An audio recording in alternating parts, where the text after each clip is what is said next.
Welcome to Beautiful Music and More. I'm Brittany McKay, the Marketing and Outreach Director of the Beloit Janesville Symphony, and I'm here to tell you a little bit about how we're wrapping up our 60th anniversary season. Our final concert will take place on Sunday, April 13th at 3 p.m. at the Janesville Performing Arts Center.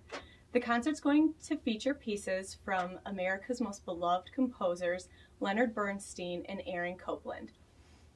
And here today to talk a little bit about the upcoming concert is Dr. Rob Tomorrow, the music director and conductor of the Beloit Janesville Symphony. So, hey Rob, how are you? Hey Britt, I'm doing great. Happy to be here, excited about our concert. Yeah, thank you for coming in.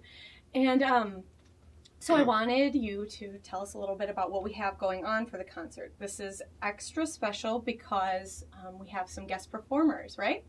Wonderful guest performers. Pardon me. It's a first-time collaboration with Maestro Paul Laprade, who's the director of choruses at Rock Valley College and has a wonderful choral program. And I did a recording session of another project with him and his choruses, and it was amazing. So we decided to collaborate on this concert. And also it features the professional group of singers from Rockford called the Elysian Voices. Oh, cool. And the repertoire was kind of arrived at after speaking with Paul. He suggested that this might be a wonderful piece to do. It's a choral concert he's always wanted. His dream concert. Oh, and that's so we're exciting making for his him. dream come true. We're doing selections from Bernstein's groundbreaking 1971 multimedia extravaganza for chorus, actors, singers, dancers, and orchestra called Mass, loosely based on the liturgy of the Catholic Mass.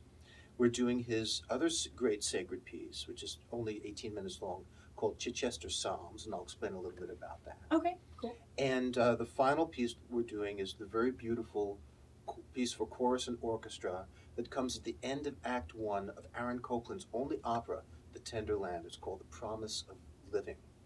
Awesome. So that sounds like a wonderful program. Now, how did you guys you mentioned that these are dream pieces for Paul Laprade.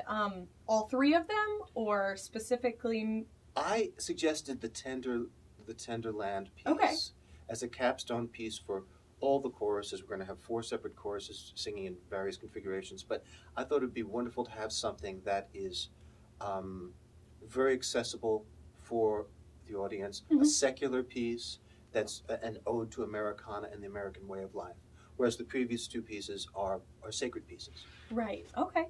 That's really exciting. And so from Mass, you're doing specific selections, and you two worked that out together. But let's talk a little bit more about that piece, because I know that you feel passionately about the history of it. I do. You know, one way to understand the impact of any piece of classical music is to understand the world around the composition of the music, the time in which it was composed culturally. It's called, the $2, musicological world is called the ontology, the world surrounding the piece. And it makes it so much richer. And if you understand that, these days in symphonic conducting, everybody's looking for the young wunderkind, the young genius conductor, and now out in Los Angeles we have the fabulous Gustavo Dudamel, right. the young, wonderful, gifted conductor from Venezuela, and the icon and the first one to emerge in American classical music was Leonard Bernstein, who in his very early 20s was the assistant conductor of the New York Philharmonic in a wild set of circumstances. When the visiting conductor got sick and the other associate conductor was not available, he was thrown out onto a stage with no rehearsal on a very famous national broadcast from Carnegie Hall, and made a wild and fantastic debut and was an instant celebrity.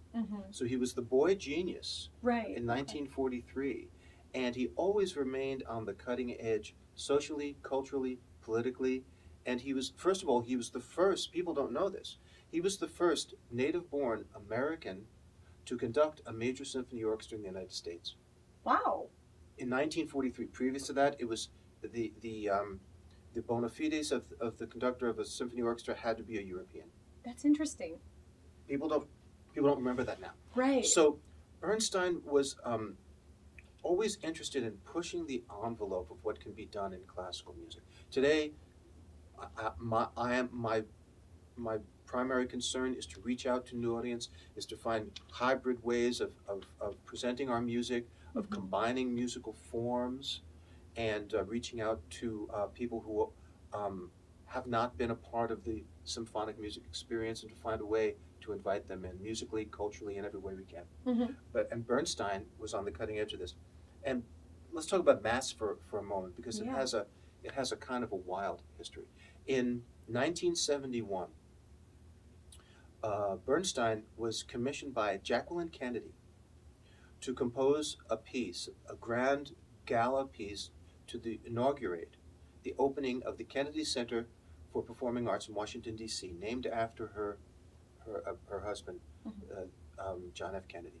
It was a very important, prestigious thing, and all of the political figures at the time were going to be in the audience, the black tie audience, including the President of the United States, Richard Nixon.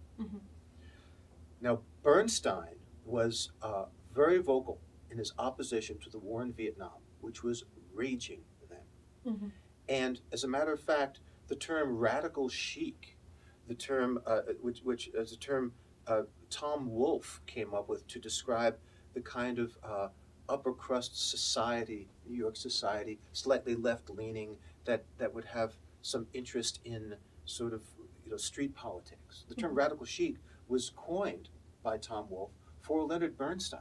Leonard Bernstein would throw these elaborate soirees, and you'd have a very bewildered Truman Capote and a very bewildered Andy Warhol rubbing elbows with the leaders of the Black Panther Party at this penthouse on Fifth Avenue. So Jacqueline probably thought she was going to be getting when he told her he was setting the liturgy of the Catholic Mass in the time-honored tradition of Bach and Mozart and Beethoven. Right. She thought she was getting a sacred piece. And how appropriate, because wasn't She's Kennedy Catholic, the first Catholic president? Right. Exactly right. The first Catholic president. But Bernstein saw it as an opportunity. Now, I'm projecting, but not much, I think. Saw it as an opportunity to wheel in a kind of a musical Trojan horse that would disgorge this wild troupe of hippie musicians a la Hair, and create this kind of furor and anti-war protest. And as his captive audience were the Joint Chiefs of Staff, all the politicians, and the President of the United States, whom he did not like, Richard Nixon. And Nixon was persuaded at the last minute not to attend by J. Edgar Hoover, who rightly suspected that Bernstein was going to use the opportunity to embarrass the federal government. And so it's this, I've written an article for the Rock River Times called Bernstein's Mass, Finding the Sacred in the Profane. Because not only in this piece, but in Bernstein's entire oeuvre and entire life, there was a constant struggle between his spirituality and his secular side. And so there's the internal struggle, there's the political struggle, and what comes out is this gorgeous music. Now, that said, audience members, we've chosen to focus on the spiritual sections of this work that are deeply moving and beautiful. So all the political stuff is not going to be there. It's dated, it's not appropriate. Right. And so that's going to be the Bernstein Mass. Now, 6 years before that, in 1965, Bernstein was commissioned by the hallowed halls of choral performance in England, the Chichester Cathedral in Sussex, to create a setting of the Psalms of the Old Testament for chorus and orchestra. This tradition had gone back to the 17th century. But it was Bernstein, and Bernstein always finds a way to tweak the nose of the establishment. So instead of setting it in Latin, the preferred language of the church, or English, right, the common language of the present, he sets it in Hebrew. Now, it works. It's absolutely beautiful, but it's Bernstein's way of saying, this is my identity, as a Jewish American man. This is my identity, my culture. I'm not ashamed of it, and it's absolutely gorgeous. So the Chichester Psalms, the Mass, and the Aaron Copland piece. Those are our pieces. Well, those are going to be very entertaining. Thank you. I'm excited to see it, and definitely excited about the addition of the choirs. Does that make your preparation for the concert a little bit different? Well, it's very quick because of everybody's schedules. I have one rehearsal, orchestra only, in which we're going to play through all the orchestral parts and work out those issues. Right. And then 2 rehearsals with the choruses. Okay. And so, as always, my preparation, I've been preparing for quite a while.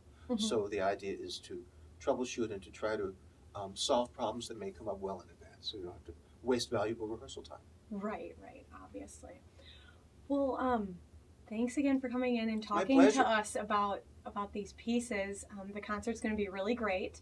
We're looking forward to seeing all of you there. Again, the concert takes place on Sunday, April 13th at the Janesville Performing Arts Center. The doors will open at 2 and the performance will begin at 3 p.m.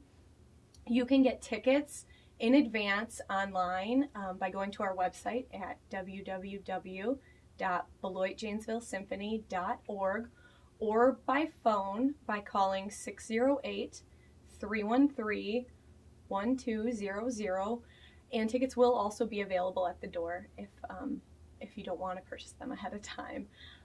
Thanks again, Rob, for coming on the show, Beautiful Music and More. We're very happy to have you here. Brittany.